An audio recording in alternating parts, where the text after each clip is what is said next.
영제국과 남아프리카 시리즈의 마지막 7부입니다. 6부에서는 세실 로우즈가 개척한 로우디지어에 대한 이야기를 했죠. 그 중에서 북로디지어가 비교적 평화로운 과정을 통해 잠비아 공화국으로 독립한 이야기까지 했어요.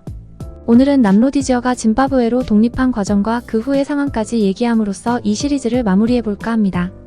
남로디지아는 영국 남아프리카 회사 BSAC의 통치 아래에 있다가 1923년에 자치 식민지 지위를 얻어 영국의 직할 식민지로 전환되었습니다. 하지만 도미니언은 아니어서 남아공이나 캐나다, 오스트레일리아, 뉴질랜드와 같은 수준의 자치는 아니었어요. 북로디지어는 다음 해인 1924년에 직할 식민지로 전환되었고요. 1953년이 되면 영국은 남로디지어, 북로디지어, 그리고 니아설랜드, 현재의 말라위를 통합하여 중앙아프리카 연방이란 것을 설립했어요. 이 지역에서의 경제적 통합과 정치적 통제를 강화하기 위한 목적이었죠. 니아설랜드는 선교사 겸 탐험가인 데이빗 리빙스톤에 의해 영국에 알려지면서 보호령이 되었던 지역으로 주로 농업 위주의 경제를 발전시켰으나 백인 인구는 전체의 1%도 되지 않았던 지역입니다. 포르투갈 등 다른 서양 열강을 견제하기 위한 전략적 요충지의 성격이 강했어요. 중앙아프리카 연방은 처음부터 각 지역의 인종 간 갈등과 정치적 불안으로 인해 많은 문제에 직면했습니다. 특히 백인 소수에 의한 지배 구조에 대해서 원주민들의 불만이 축적되어 갔어요. 백인 정권은 경제 발전을 위해 광물 자원의 개발과 기업적 농업을 지속했지만 이로 인한 혜택은 주로 백인들에게만 돌아갔습니다. 원주민들은 정치적 권리와 경제적 기회를 박탈당한 채 불만이 고조되었던 거죠. 통합이 어려워지자 중앙아프리카 연방은 결국 1963년에 해체되었습니다. 이것을 계기로 연방의 세 지역은 각각 독립을 추구하게 되었고 북로디지어는 잠비아, 니아설랜드는 말라위로 독립하게 되었습니다. 주민의 절대 다수인 흑인을 대변하는 정권이 비교적 평화로운 방식으로 수립되어 영국도 기꺼이 독립을 승인한 거죠.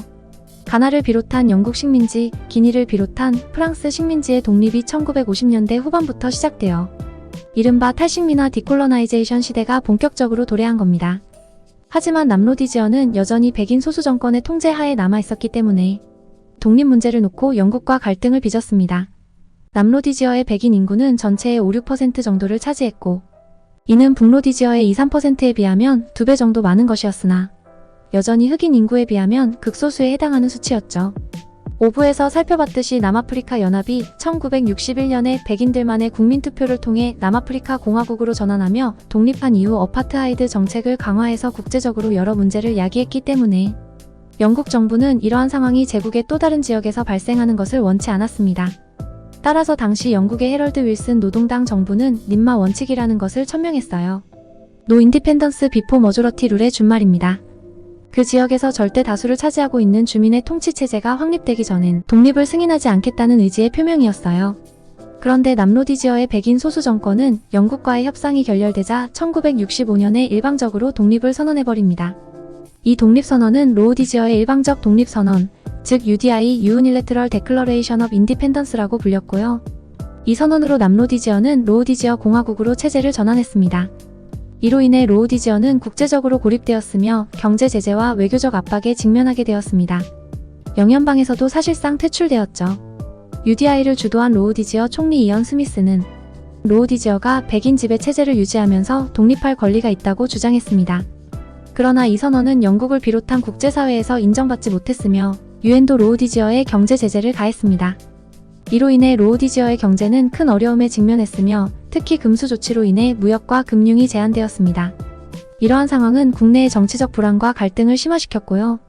백인 소수 정권에 반대하는 흑인 다수는 독립과 정치적 권리 획득을 위해 무장 저항을 시작했습니다.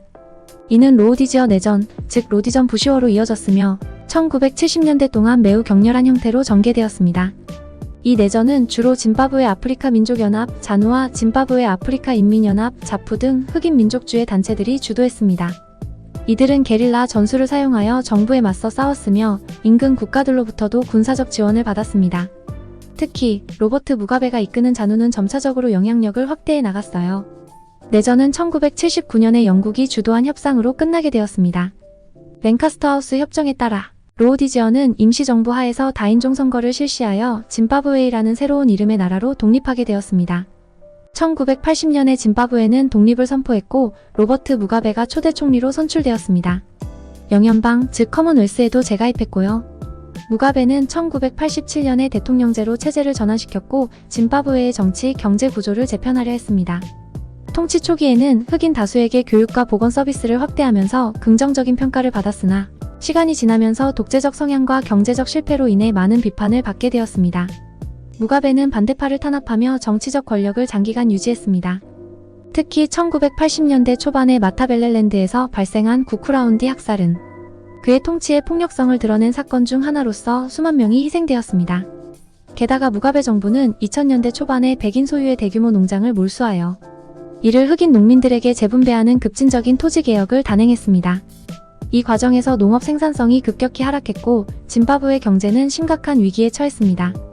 인플레이션이 폭발적으로 증가하고 실업률이 치솟으면서 짐바브웨의 경제는 붕괴 상태에 이르렀습니다. 무가베의 독재적 통치와 경제적 실패로 인해 짐바브웨는 국제적으로 고립되었습니다.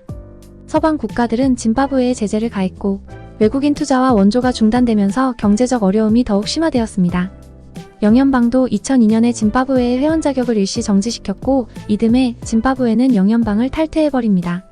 무가베는 이러한 제재들을 외국의 음모로 치부하며 권력을 더욱 강화하려 했지만 내부적으로는 점점 더 큰 불만에 직면했습니다. 2017년 무가베는 37년간의 장기 집권 끝에 군부 쿠데타로 건자에서 물러났습니다.